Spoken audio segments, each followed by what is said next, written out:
وزیر اعظم شہباز شریف کی زیر صدارت وفاقی کابینہ کے اجلاس میں پاکستان پبلک ورکس ڈپارٹمنٹ کو ختم کرنے کے لاحلہ عمل کی منظوری دے دی گئی۔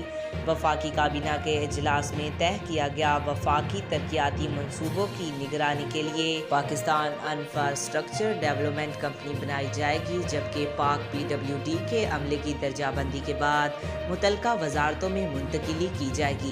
پاک PW کے تمام عملہ کے ریکارڈ کی کمپیوٹرائزیشن کی جائے گی۔ اجلاس میں کابینہ کو حکومت حجم کم کرنے کے لیے بنائی گئی کمیٹی کی اب تک کی پیش رفت پر بریفنگ دی گئی۔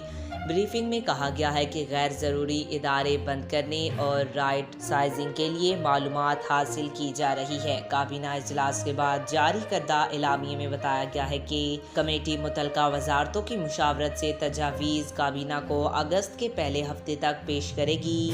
گولڈن ہینڈ شیک اسکیم عمل میں لائی جائے گی۔